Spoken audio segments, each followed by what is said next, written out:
ಸ್ನೇಹಿತರೆ ನಮಸ್ತೆ. ಇವತ್ತಿನ ವಿಡಿಯೋದಲ್ಲಿ ನಾನು ನಿಮ್ಗೆ ತಿಳಿಸ್ಕೊಡ್ಲಿಕ್ಕೆ ಹೊರಟಿರುವಂತಹ ವಿಚಾರ ಬಂದು ಜರ್ನಲ್ ಎಂಟ್ರೀಸ್ ಬಗ್ಗೆ. ಕಳೆದ ವಿಡಿಯೋಗಳಲ್ಲಿ ನಾನು ನಿಮ್ಗೆ ತಿಳಿಸ್ಕೊಟ್ಟಿರುವಂತಹ ವಿಚಾರಗಳು ಏನು ಅಂತಂದ್ರೆ classification of accounts under English system, ಅದೇ ತರ rules of debit and credit under English approach. ಈ ಇನ್ಫಾರ್ಮೇಶನ್ ನಾನು ನಿಮ್ಗೆ ತಿಳಿಸ್ಕೊಟ್ಟಿದ್ದೀನಿ. ಇವತ್ತಿನ ವಿಡಿಯೋದಲ್ಲಿ ಜರ್ನಲ್ ಎಂಟ್ರೀಸ್ ಬಗ್ಗೆ ತಿಳಿಸ್ಕೊಡ್ತಾ ಹೋಗ್ತೇನೆ. ಮೊದಲಿಗೆ ಜರ್ನಲ್ ಅಂದ್ರೆ ಏನು ಅಂತ ನಾವಲ್ಲಿ ಅರ್ಥ ಮಾಡ್ಕೊಳ್ತಾ ಹೋಗೋಣ. Journal is the basic book of original entry. The transactions are recorded in a chronological order. Okay, ಇಲ್ಲಿ ಹೇಳ್ತಾ ಇದ್ದಾರೆ basic book of original entry. Basic book of original entry. Transactions are recorded in a chronological order. First of all, ಇಲ್ಲಿ transactions ಅಂದ್ರೆ ಏನು ಅಂತ first ನಾವು ಅರ್ಥ ಮಾಡ್ಕೊಳ್ಳೋಣ. Any financial change which occurs in your business. Any financial change which occurs in your business. ಯಾವ ರೀತಿ ಅಂತ ಹೇಳ್ತಾ ಹೋದ್ರೆ, ಫಾರ್ ಎಕ್ಸಾಂಪಲ್, ನೀವು ಹೊಸದಾಗಿ ನಿಮ್ಮ ಕಂಪನಿಗೆ ಅಥವಾ ನಿಮ್ಮ ಬಿಸ್ನೆಸ್ ಫರ್ಮ್ಗೆ ಒಬ್ಬ ಎಂಪ್ಲಾಯ್ನ ಅಪಾಯಿಂಟ್ ಮಾಡ್ಕೊಂಡ್ರೆ, ಓಕೆ, ಯಾವುದೇ ರೀತಿಯ ಫಿನಾನ್ಷಿಯಲಿ ಚೇಂಜ್ ಆಗಲ್ಲ. ಬಟ್ ಆದ್ರೆ ನೀವು ಗೂಡ್ಸ್ ನ ಸೇಲ್ ಮಾಡಿದ್ರೆ, ಸಪೋಸ್ ಸುಮ್ಮನೆ ಅನ್ಕೊಳ್ಳಿ, ನಿಮ್ಮ ಹತ್ರ ಇರುವಂತಹ ಗೂಡ್ಸ್ ಅನ್ನ 10,000 ರೂಪಾಯಿ ಗೂಡ್ಸ್ ನ ನೀವೇನ್ ಮಾಡಿದೀರಾ, ಸೇಲ್ ಮಾಡಿದೀರಾ ಅಂತ ಅನ್ಕೊಳ್ಳಿ. ಸೊ ಈ ಟ್ರಾನ್ಸಾಕ್ಷನ್ ಏನ್ ಮಾಡುತ್ತೆ, ಈ ಪರ್ಟಿಕ್ಯುಲರ್ ಈವೆಂಟ್ ನಿಮ್ಗೆ ಏನ್ ಮಾಡುತ್ತೆ, ಫಿನಾನ್ಷಿಯಲಿ ಚೇಂಜ್ ಮಾಡುತ್ತೆ. ನೀವು ಗೂಡ್ಸ್ ನ ಸೋಲ್ಡ್ ಮಾಡಿದಾಗ ನಿಮ್ಮ ಬಿಸ್ನೆಸ್ ಗೆ ಕ್ಯಾಶ್ ಬರುತ್ತೆ. 10,000 ರೂಪಾಯಿ ಬಿಸ್ನೆಸ್ ಬರ್ತಾ ಇದೆ, ಅದನ್ನ ನಾವು ಟ್ರಾನ್ಸಾಕ್ಷನ್ ಅಂತ ಕರಿತೀವಿ. ಅದೇ ತರ ನೀವು ಎಂಪ್ಲಾಯೀಸ್ ಗೆ ಸ್ಯಾಲರಿ ಕೊಟ್ರೆ ನಿಮ್ಮಿಂದ ಕ್ಯಾಶ್ ಹೋಗ್ತಿದೆ, ಅದನ್ನು ಕೂಡ ನಾವು ಟ್ರಾನ್ಸಾಕ್ಷನ್ ಅಂತ ಕರಿತೀವಿ. ಟ್ರಾನ್ಸಾಕ್ಷನ್ ಅಂತಂದ್ರೆ any financial change which occurs in your business. ಅರ್ಥ ಆಯ್ತು ಅಂತ ಅನ್ಕೊಂತೀನಿ. ನೆಕ್ಸ್ಟ್ ಕಾನ್ಸೆಪ್ಟ್ ಬಂದು ಇಲ್ಲಿ ಏನು ಅಂತ ಹೇಳ್ತಾರೆ, ಕ್ರೋನಾಲಜಿಕಲ್ ಆರ್ಡರ್ ರೆಕಾರ್ಡ್ ಮಾಡ್ತೀವಿ ಅಂತ. ಕ್ರೋನಾಲಜಿಕಲ್ ಆರ್ಡರ್ ಅಂತ ಹೇಳಿದ್ರೆ ಕ್ರಮಾನುಗತವಾಗಿ. For example, January 1st 2025 January 1st ಇನ್ನೊಂದು ಟ್ರಾನ್ಸಾಕ್ಷನ್ ಆಗುತ್ತೆ. ಓಕೆ, ಅದೊಂದು 10 ಟ್ರಾನ್ಸಾಕ್ಷನ್ ಆಗುತ್ತೆ ಒಂದು ಬಿಸ್ನೆಸ್ ಫರ್ಮ್ ಸಂಪರ್ಕ ಅಂತ ಅನ್ಕೊಳ್ಳಿ. ಗೂಡ್ಸ್ ನ ಸೇಲ್ ಮಾಡಿದ್ರು, ಎಂಪ್ಲಾಯೀಸ್ ಗೆ ಸ್ಯಾಲರಿ ಕೊಟ್ರು, ಈ ತರ ಟ್ರಾನ್ಸಾಕ್ಷನ್ ಗಳು ಆಗುತ್ತೆ.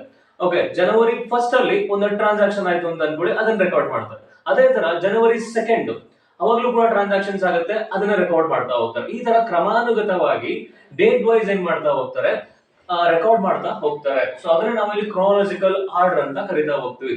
Journal is the basic book of original entry. The transactions are recorded in a chronological order as and when they takes place. So ಯಾವಾಗ ಯಾವಾಗ ಟ್ರಾನ್ಸಾಕ್ಷನ್ಸ್ ಅಕರ್ ಆಗ್ತಾ ಹೋಗುತ್ತೆ, ಆ ಡೇಟ್ ವೈಸ್ ಏನ್ ಮಾಡ್ತಾ ಹೋಗ್ತಾರೆ, ರೆಕಾರ್ಡ್ ಮಾಡ್ತಾ ಹೋಗ್ತಾರೆ. ಇಷ್ಟು ಕೂಡ ಜರ್ನಲ್ ಅಂದ್ರೆ ಏನು ಅನ್ನೋದ್ರ ಮೀನಿಂಗ್ ಆಗುತ್ತೆ. ಸೊ ನೆಕ್ಸ್ಟ್ ಕಾನ್ಸೆಪ್ಟ್ ಬಂದಿಲ್ಲಿ ನರೇಷನ್. ನಾವು ಜರ್ನಲ್ ಎಂಟ್ರೀಸ್ ನ ಪಾಸ್ ಮಾಡಬೇಕಾದ್ರೆ ನರೇಷನ್ ಬರೀತೀವಿ. ನಾನು ನಿಮಗೆ ಫಾರ್ಮೆಟ್ ಆಫ್ ಜರ್ನಲ್ ಬಗ್ಗೆ ಕೂಡ ತಿಳಿಸ್ಕೊಡ್ತಾ ಹೋಗ್ತೀನಿ. ಈಗ ನೆಕ್ಸ್ಟ್ ಬಂದು ಫಾರ್ಮೆಟ್ ಆಫ್ ಜರ್ನಲ್. ಜರ್ನಲ್ ನ ಫಾರ್ಮೆಟ್ ನ ತಿಳ್ಕೊಳ್ತಾ ಹೋಗೋಣ ಇಲ್ಲಿ. ಓಕೆ, ಫಸ್ಟ್ ಕಾಲಮ್ ಬಂದಿಲ್ಲಿ ಡೇಟ್. ಫಸ್ಟ್ ಕಾಲಮ್ ಬಂದಿಲ್ಲಿ ಡೇಟ್ ನ ಮೆನ್ಷನ್ ಮಾಡ್ತೀವಿ. ನೆಕ್ಸ್ಟ್ ಬಂದು ಪರ್ಟಿಕ್ಯುಲರ್ಸ್. ನೆಕ್ಸ್ಟ್ ಬಂದು ledger folio.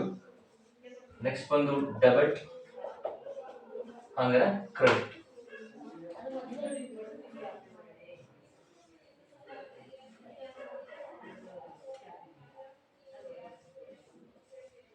Okay, so format of journal ಅಲ್ಲಿ ಮೊದಲೇ ನಾವು ಡೇಟ್ ನ ರೆಕಾರ್ಡ್ ಮಾಡ್ತೀವಿ. ನಾವು ಫಾರ್ ಎಕ್ಸಾಂಪಲ್ ಜನವರಿ 1st 2025 ಇನ್ನೊಂದು ಟ್ರಾನ್ಸಾಕ್ಷನ್ ಆಗುತ್ತೆ ಅಂತ ಅನ್ಕೊಳ್ಳಿ. ಗೂಡ್ಸ್ ಸೋಲ್ಡ್ ಫಾರ್ ಕ್ಯಾಶ್ ಅಂತ ಅನ್ಕೊಳ್ಳಿ. ಓಕೆ, ಗೂಡ್ಸ್ ನ ಸೇಲ್ ಮಾಡಿದ್ದಾರೆ ಕ್ಯಾಶ್ ಗೆ. ಓಕೆ, ಸೊ ನಾವು ಆ ಡೇಟ್ ನ ಮೆನ್ಷನ್ ಮಾಡ್ತೀವಿ, ಜನವರಿ 1st ಡೇಟ್ ಮೆನ್ಷನ್ ಮಾಡ್ತೀವಿ. ನೆಕ್ಸ್ಟ್ ಪರ್ಟಿಕ್ಯುಲರ್ಸ್ ಕಾಲಮ್ ಅಲ್ಲಿ ನಾವೇನ್ ಬರೀತೀವಿ ಅಂತಂದ್ರೆ, ಇಲ್ಲಿ ನಾವು ಈಗ for example goods sold for cash ಅಂತ ಹೇಳಿದ್ರೆ, ಸೊ ನಿಮಗೆ ಏನಾಗ್ತಿದೆ, ಗೂಡ್ಸ್ ನ ಸೇಲ್ ಮಾಡಿದಾಗ ಬಿಸ್ನೆಸ್ ಕ್ಯಾಶ್ ಬರುತ್ತೆ. Cash account debit to sales account. Okay, when you sold the goods you will receive cash. ಒಂದು 10 ಲಕ್ಷ ರೂಪಾಯಿಗೆ ಗೂಡ್ಸ್ ನ ಸೇಲ್ ಮಾಡಿದೀರಾ ಅಂತ ಅನ್ಕೊಳ್ಳಿ, ಅವಾಗ ನಿಮಗೆ ಬಿಸ್ನೆಸ್ ಕ್ಯಾಶ್ ಬರುತ್ತೆ. ಕ್ಯಾಶ್ ಅನ್ನುವಂಥದ್ದು real account. Real account rules ಏನ್ ಹೇಳುತ್ತೆ, debit what comes in. So debit what comes in rules ಪ್ರಕಾರ ಕ್ಯಾಶ್ ತಗೊಂಡ ನಾವೇನ್ ಮಾಡಿದೀವಿ, ಇಲ್ಲಿ ಡೆಬಿಟ್ ಮಾಡಿದೀವಿ. ಹಂಗೇನೆ ನಿಮ್ಮಿಂದ ಸೇಲ್ಸ್ ಗೂಡ್ಸ್ ಹೋಗ್ತಿದೆ. ಓಕೆ, ಸೊ ಹಾಗಾಗಿ ಸೇಲ್ಸ್ ಅಕೌಂಟ್ ನಾವೇನ್ ಮಾಡ್ತೀವಿ, ಇಲ್ಲಿ ಕ್ರೆಡಿಟ್ ಮಾಡ್ತೀವಿ. ಸೇಲ್ಸ್ ಅಕೌಂಟ್ ಕೂಡ ರಿಯಲ್ ಅಕೌಂಟ್ ಅಲ್ಲೇ ಬರುತ್ತೆ.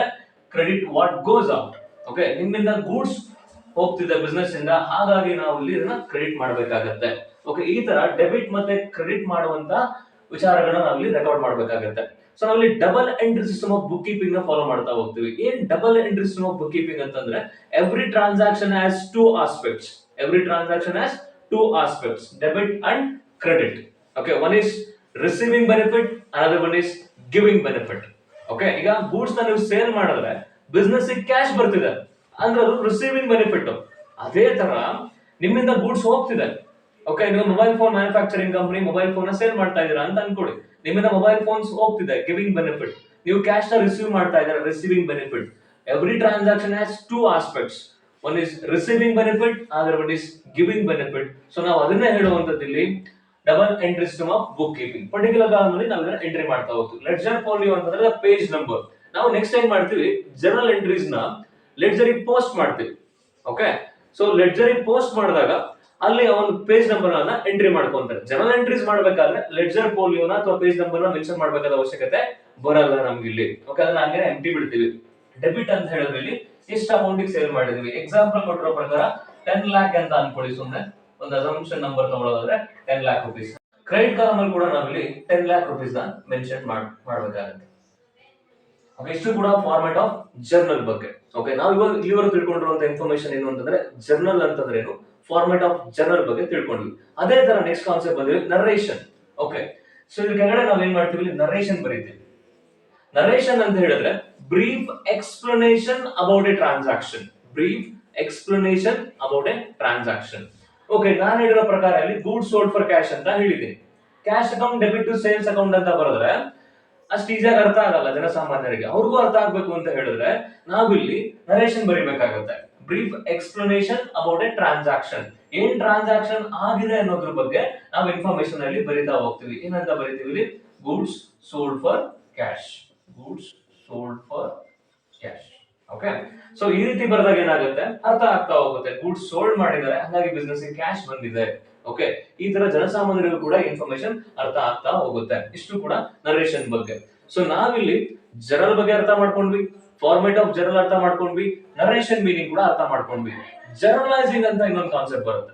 ಜನರಲೈಸಿಂಗ್ ಅಂತ ಹೇಳಿದ್ರೆ the process of recording transactions is called as journalising. Okay, ನಾವು ಟ್ರಾನ್ಸಾಕ್ಷನ್ಸ್ ಏನ್ ರೆಕಾರ್ಡ್ ಮಾಡ್ತಾ ಹೋಗ್ತೀವಲ್ಲ, ಓಕೆ, ಏನ್ ಬಿಸ್ನೆಸ್ ಅಲ್ಲಿ ಟ್ರಾನ್ಸಾಕ್ಷನ್ಸ್ ಆಗ್ತಾ ಹೋಗುತ್ತೆ ಅದನ್ನ ನಾವ್ ಏನ್ ಮಾಡ್ತೀವಿ, ಕ್ರೋನಾಲಜಿಕಲಿ ಕ್ರಮಾನುಗತವಾಗಿ one by one date wise ನಾವ್ ಏನ್ ಮಾಡ್ತೀವಿ, ರೆಕಾರ್ಡ್ ಮಾಡ್ತಾ ಹೋಗ್ತೀವಿ. ಅದನ್ನೇ ನಾವಿಲ್ಲಿ ಜನರಲೈಸಿಂಗ್ ಅಂತ ಕರಿತಾ ಹೋಗ್ತೀವಿ.